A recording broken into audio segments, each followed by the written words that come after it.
Hello everybody, Flash fans out there. The Flash Season 8 Episode 2. It's a bit of a mixed bag for me because I have issues with this episode, pretty major ones unfortunately, because, you know, and I really, like, this is the most interesting thing for me about posting this video today. I just want your opinion on the criticisms I'm going to say, because to me, they're extremely valid, and they make two characters, including the Flash himself, look really, really, really stupid. But the way, as usual with what frustrates a lot of fans these days, it's like the writer's room and the show kind of just expect it to fly over your head. So when I present that to you a little bit later, I'm dying to know how it could be seen any other way, and I will stand firm with how these aren't nitpicks. The way the show presented these situations in this episode were just entirely in your face, and to me it's very common sense to have just seen what I saw, and it's a bit of a shame. But having said that, despite starting off on that note, this is still, like, and I'll keep this up from what I said in my previous Flash review, the most interesting story that has me, as a very kind of biased Flash fan, interested. Like, the Eobard Thawne stuff, and yes, it's very obvious they're going there, especially with the Episode 5 Armageddon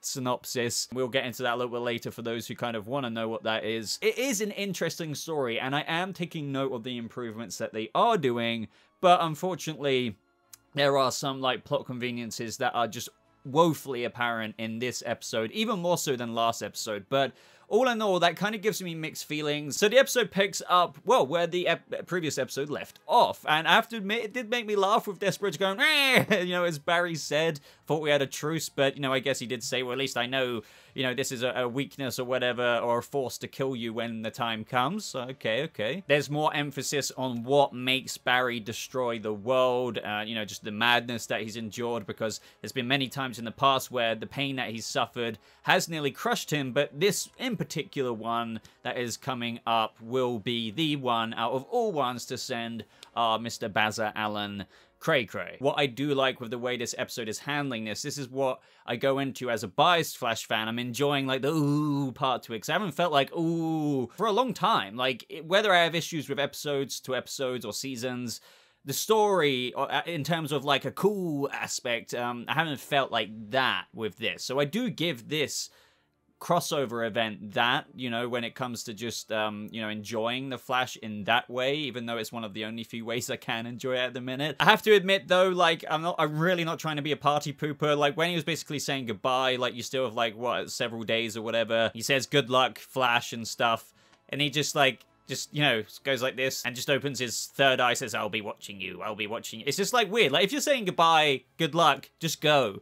Don't then just do this just to fade into the title sequence of, I'll be watching you, I'll be watching you, I'll be watching. Like, imagine that scene with no sound. That's why I looked at Grant Gustin's Barry's face there, and he was just like, are you gonna go? Are you gonna go? That's kind of the feeling I got out of that. Trust me, I'm not taking a piss out of it for piss sake, if that's even a phrase. It just came across weird.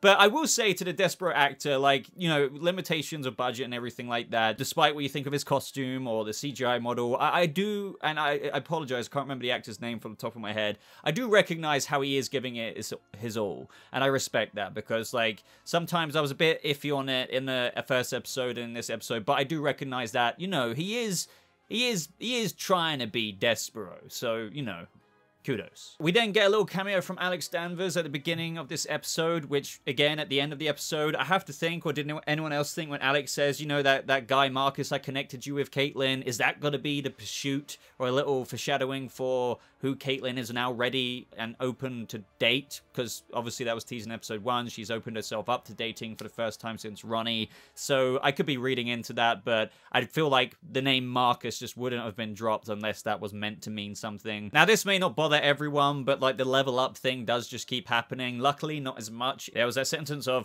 you know, it could have just been like, what if blah, blah, blah, but they had to include the, what if you just leveled up too fast, eh?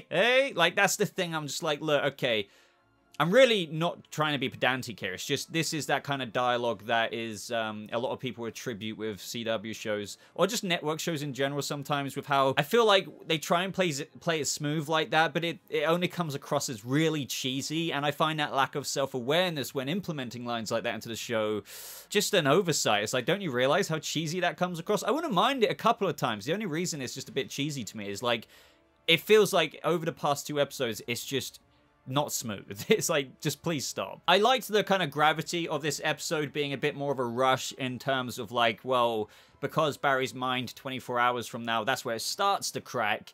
They have only 24 hours to somewhat really get the ball rolling. It's not like the Armageddon is truly happening. You still got quite a few days till that happens, but there's still a bit of like, and this is what I'm enjoying in combination with, as I said, this is the most interesting story, even with, if I blot out all the issues I have, that I've been watching for quite some time in The Flash. So yeah, once again, I feel like what the characters are going through in these episodes, and that's kind of what's still keeping me engaged most out of everything else that I'm watching. Oh god, like, again, I know I'm just repeating myself here, but when you had that scene between Frost and Chester about making a weapon for Despero, I get his whole pacifist thing with Allegra and whatnot. It was a bit on the nose, just like, how you don't need to make a weapon, but I get what they were going for. I'm not really critiquing that, but then, like, you know, what I was on about just a second ago, it's not about restraining him, we need to level up our offense. Just look. Guys, writers, look. Come on. Like, okay, maybe, I don't know, maybe people do love this and I'm just being really cringed out by it, but just stop with the level up stuff.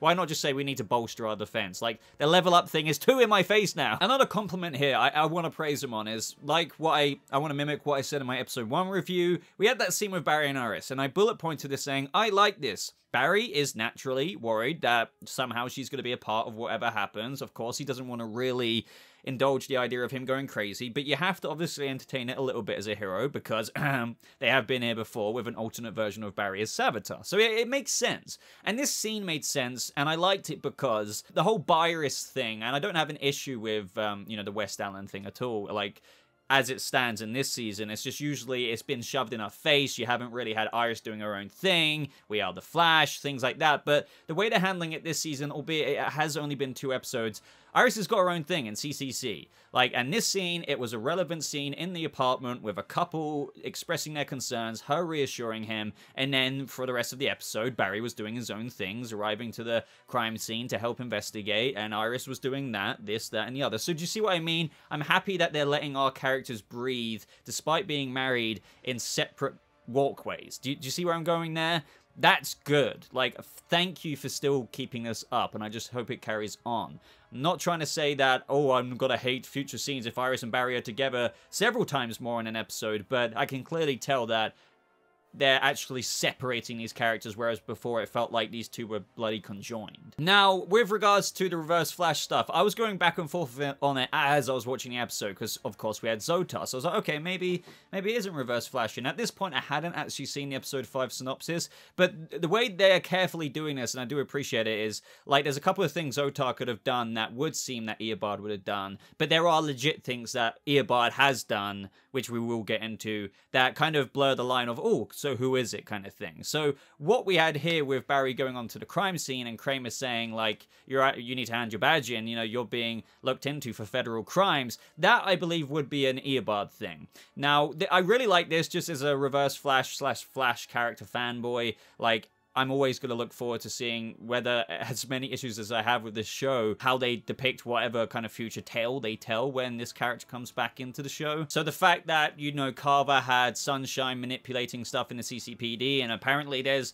evidence now for how he had one more dude, and that is, lo and behold, Barry Allen. Now, this is a signature thing for the Reverse Flash ruining Barry's life. Now, Reverse Flash could obviously just kill Barry, but that's not, he doesn't get a kick out of that. He wants to deconstruct every layer of his life, which is kind of why I love him as a villain. Like, it's a horrible thing, but it's a very Eobardious, thorniest thing to do. So I do believe the planted evidence or whatever, you know, they're looking into Barry Allen for federal crimes with is planted by Reverse Flash. And obviously the recording later, the Joe West thing, that's all coming into it as well. Obviously, this ties into Barry potentially losing his mind as well. Like, imagine all the kind of walls closing in on you, Star Labs, your job, Joe. Like, it really is, like, to put it at very face value there, like, that is good Reverse Flash content in terms of, like, just at its most baseline level. Like, you know, closing the walls in on Barry from all different directions of stress. And then, obviously, that pertains to the crossover plot of him losing his mind, even though I'm not fully convinced at that just yet. With the Cecile scene, with how she's gonna slap the CCPD with the biggest wrongful termination lawsuit ever, you know, I like how the episode was building up the hints to Joe. Where is Joe? Is he dead and stuff? I saw that one kind of coming. Just, you know, for example, when Kramer said, you know, if he was here, that line could have been taken both ways with, oh, he's just away in business, and that might have flown over a few people's heads, but I was like, okay, they're doing something iffy here. And then, obviously, later on, it was learned, especially with Barry, and I completely get how that could fracture him a lot. I've experienced death. I'm sure many of us have with close people. Imagine if you thought he was alive. Everyone knows he's dead. You're being told that you said a eulogy at the funeral. It's just like, no.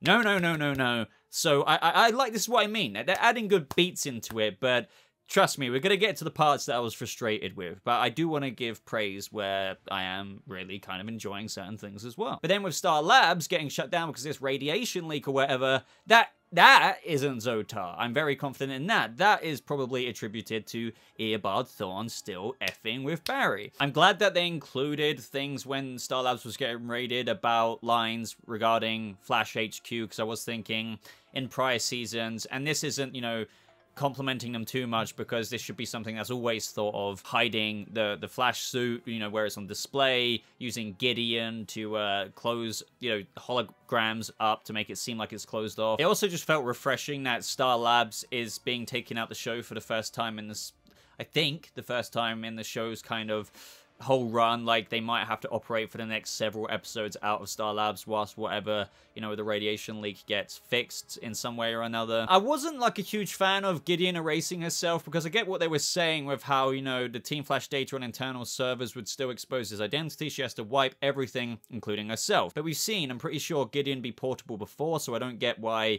he couldn't put her on a flash drive. I'm sure, you know, no pun intended there. Although I do just want to put it in there that I do think all of this could come back, as well as the radiation leak, because as they said, they had to put like a whole massive concrete steel external brick thing round Star Labs, which would be huge to contain the radiation. Like, all of these things, including Joe being gone, you have to think this is like an alternate timeline now that Barry's inadvertently living in, and somehow, like, they will kind of get back the one where he is alive. Albeit, though, I am worried about this and apprehensive, because if they bring Joe back, like, through Reverse Flash having somehow killed him, if he did kill him, maybe he just stole him. That's actually something off the cuff that I'm thinking about, because otherwise he would introduce, well, if you save Joe, wouldn't this kind of bring about a flashpoint? I'm not going to get ahead of myself there, because I don't know if Reverse Flash just kidnapped him or killed him. But if he killed him and Barry fixed that, then yeah, they're opening themselves down a rabbit hole of potential issues. Once again, utilizing Iris in a decent way. So since they couldn't use Star Labs, because Barry had a lead, he was going to chase it up at Star Labs. He then said, but we can use somebody else who can figure it out, more or less. I'm abbreviating the line pretty badly there, but then it cut to Iris at CCC. And I was like, good. Good, like, you're actually using the resources she can bring to the team. She's still separate in her own scenes. Like, Barry had to go to that set, you know, CCC. So once again, I just want to still praise the show for doing something I wish they had done for years and years and years now. This is where some of the issues do come in, and once again, I do want to stand my firm ground by saying these are very legit. So this is where we, you know, find out through Iris's reporter that this meta is known as Zotar, a psychic meta who can control victims, you know, and to do what they want. Basically brainwashed, as we saw in a scene later on with Barry. It was like a perfect example of what she's capable of doing. So she uses her powers to send him into the apartment. It lives up true to all, you know, could he be losing his mind? Obviously not at the same time, because it was just this meta that caused this, so I get what they were going for there. That's cool. He starts destroying the apartment. Like, he was even going to fling a lightning bolt at Chester. This is all cool. This is all good stuff. But this is where, it frustrates me in the writer's room because it's really as though they expect the audience to not have some common sense and for it to completely fly past their head. Because otherwise, with what I'm about to present to you, how could you see it any other way? I implore you to present what I'm about to say in a different situation, but there is no other way. Like, it really was stupid. They made their main hero look stupid, and not only that, they then made the meta of the week look stupid. So, Barry says in this moment in the loft, like, oh, I can search the city, I found her once, I can find her again. And I literally wrote, at the time of this, because I didn't know if he'd prepare, yes, with prep this time, because you wouldn't go in there again, would you, Barry, knowing she could completely brainwash you like that and send you flying back to do what you just did.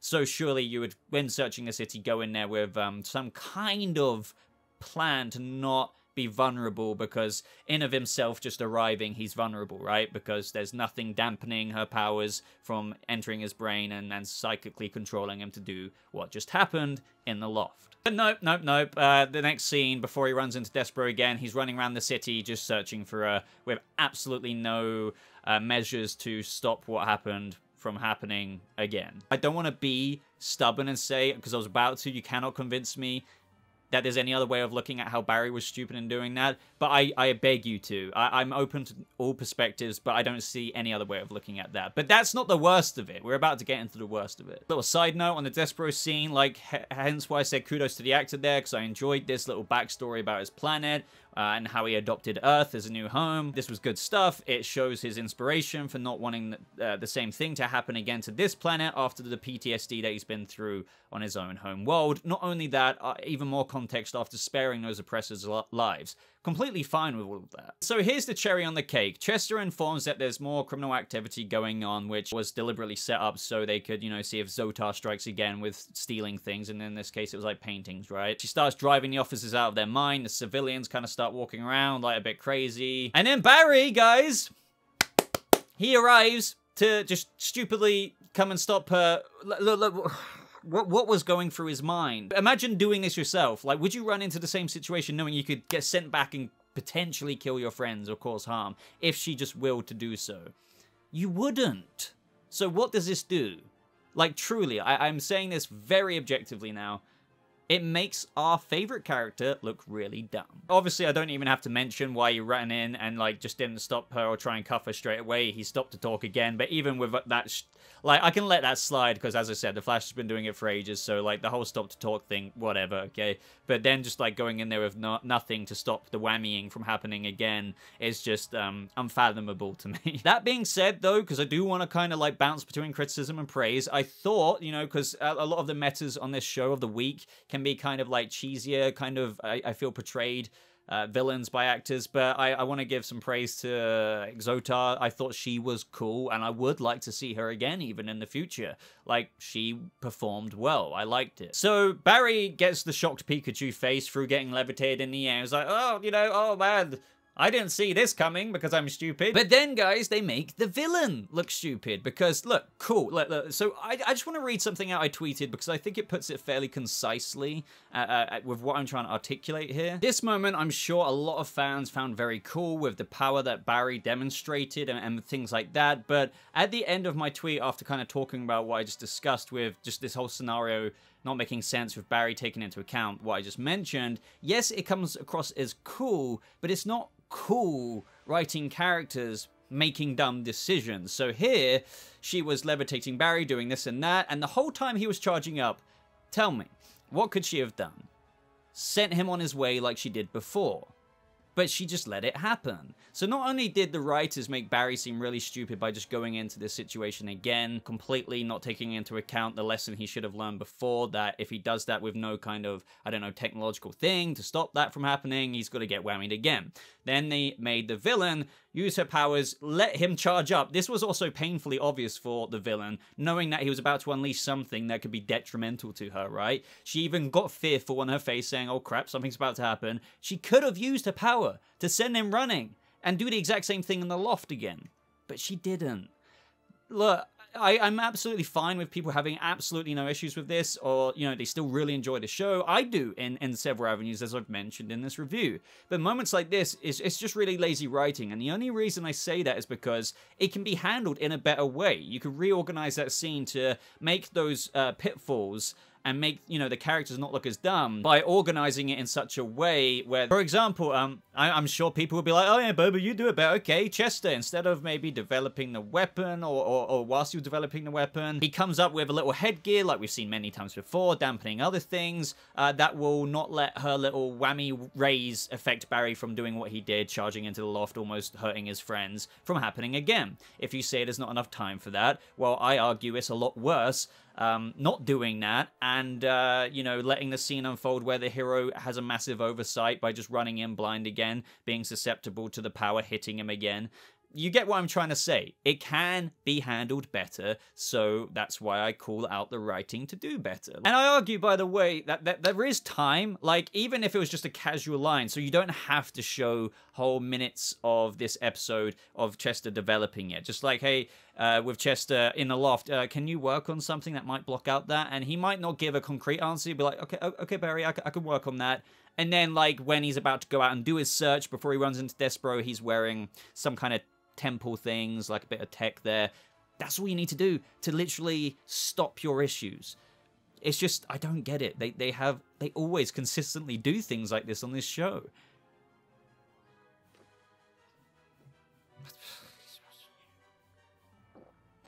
So after the writers successfully making the Flash look like a dumbass and the villain look like a dumbass, I'm sorry, Barry, Grant Gustin, I love you, I'm sorry, but it just is how it is. This is when some cool stuff happens. So this is what I mean, getting back to the praise. Despite all the issues, I do find the story, especially with what happens next with Barry finding out about, you know, requesting Joe's famous food or whatever, very, very, very interesting. Like, very biased and subjectively here, I find it very, very, very interesting. Like, ooh, what's going on here? I mean, I think I know. But yeah, it's just kind of that kind of tidal wave against me trying to stop it. Like, the tidal wave of issues. And me trying to, like, hang on to what I'm enjoying in the show is what I could probably compare to the praise versus the criticism here. So it turns out that Joe died 6 months ago. Barry read a eulogy. You know, all of this has already happened. There's a plaque at the house. I already kind of went over my rough thoughts here, but it's fairly obvious this is Eobard Thawne doing this, and the only way I can see out of this is by fixing the reality that they're in. The reason why Barry's aware of no changes, despite others seeing him write that eulogy, say the eulogy at the funeral, is because they're not speedsters. So for them, like, he did do that, but to Barry, kind of in a flashpointy way, like, he remembers the stuff from before those memories faded away. So that's the way to look at that situation, and I'm guessing the reality will be course-corrected at some point. Then, of course, when he consults Iris about it, kind of freaking out, the Flash is all over the news, and we've seen a news report of him just, you know, going crazy at citizens, even injuring many of them, like dozens of them. No fatalities, though. I would have thought in probably a comic book way, Eobard would have murdered people. And yes, this is most likely Eobard. Now, the big question is that, you know, this is where I get a bit giddy about the Flash again in a very subjective way. And I keep stressing that because it is truly biased. These are the things I enjoy the show for, despite the abundance of things I point out that the show has problems with. But with what I want to get to is this an Eobard who, for example, who is a much earlier version, asserting his rage at finding out his destiny pertaining to his origin story? Like, you know, if you guys know, when Eobard finds out that he's destined to be the Flash's enemy, he goes a bit nuts, basically. Hence, with all, you can liken this to early references. The first time, you know, we've seen Barry with Eobard, the Reverse Flash in Season 1, throughout the seasons, despite all the timeline changes, so I don't know if this would still apply, but, you know, either way, at face value, it's like, me and you have been doing this for years already, but it was always with a future version, obviously, so that experienced Flash, Reverse Flash, sorry, that we saw face Barry in earlier seasons, had already fought many, like, little battles and poetic, you know, dances with the Flash and tortured him many times, just in the future, and then he fought the younger Barry. So that could still apply here. Like, this is just maybe that earlier version of the Reverse Flash of those stories he told, fighting this future version, because we're on Season 8 now, and then he technically would go back having all these memories. But the reason why that probably doesn't work anyway is because of all the little squibbly squabbly timey-wimey things that have happened since then. They probably are going to do the thing where, if you guys remember, with how Barry humiliated Thorne through punching him in slow-mo at the end of season 7, and how he was really pissed and he said he was going to come back and basically rain down hell on Barry. Well, this is probably because of that. I would like it to go the direction of how this is a younger Eobard, but I think they're just going to take story beats of what the young Eobard did. For example, he's even gone as far to be obsessed with the Flash, get plastic surgery to look like him. This could be, unless it's technology, what he's done mirroring the comic books of where he was obsessed with the Flash, except in this show, in this adaptation, he's not obsessed with the Flash. He's just done the comic book thing of trying to look like him to destroy his reputation. So I know I probably didn't articulate that very cohesively, but you know what I mean. I personally would love this to be a noob Eobard Thawne who's only just gone from Flash obsessed to hating the Flash and becomes the Reverse Flash. That would be really cool. Barry facing like a noob one. But I think they're just taking the story beats, and after the humiliation of the end of last season, if he can't beat him, since Thawne, if you remember in that slow-mo, didn't even move, he's going to ruin his life in another way. And that's likely what is happening. And as I said, read the episode 5 synopsis. They basically spoil. It's to do with the Reverse Flash and the battle of their lives to end it all. But it is a shame because they did say, and they have been talking, like, few and far between the years, that the Reverse Flash tying a bow on that story would kind of be maybe destined for the last season to poetically mirror the first. But Eric Wallace plans to keep the show going for as long as he can. So if they end the Reverse Flash arc this season, and we're getting a season 9, which is extremely likely, it's just a shame. I would have preferred it to be done in the last season, but it looks like they're wrapping up the Reverse Flash story before the show even ends, and it could have a couple of seasons left. And it makes me think, what are they going to close the show on that's as cool as Eobard Thawne? Other than that, guys, practically at the end of the episode now, Despero comes in. It's just like, see, I was right, haha. And yeah, look, I know lots of things do this, but it was very perfect timing that Allegra and Chester appeared to stop that. And even Iris said, if you hadn't turned up when you did. So it is one of those plot convenience moments. As I say always, if there's an abundance of those, that's when it's an issue. And the reason why I think it was an issue for me, and I would have let it slid otherwise, is if this other stupid moments didn't happen. Then it's more digestible. Other than that, we have the setup for the other characters coming in, such as Black Lightning, where Barry is desperate for help now. And the cool line of, where he's like, what's going on? He's like, injustice. So yeah, guys, those are my thoughts on this episode.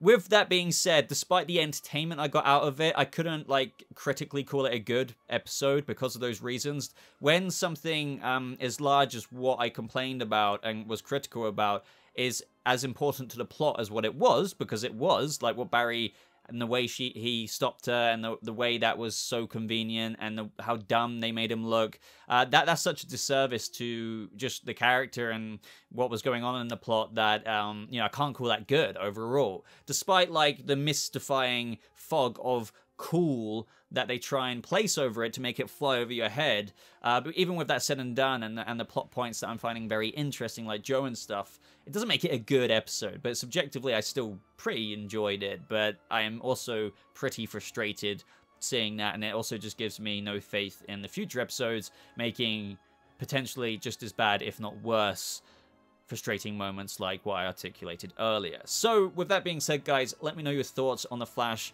802. Don't forget, this is the crossover. What's it going to be like after the crossover?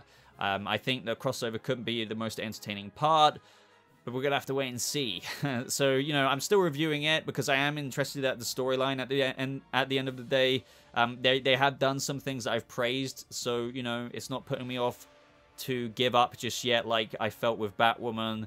So I am going to carry on reviewing it. As I said last time, just to reiterate one more time, when we're out of the crossover and we're into episode 6, 7, 8, if I can't tolerate those episodes, that's when I'll give up outside the crossover. So yeah, leave me your thoughts on my thoughts, everyone. Like the video if you did enjoy it. Subscribe for other content, including, more Flash reviews, of course. But thank you so much for watching. Hope you all have a lovely rest of your day, and I'll see you speedsters in the next video. Goodbye.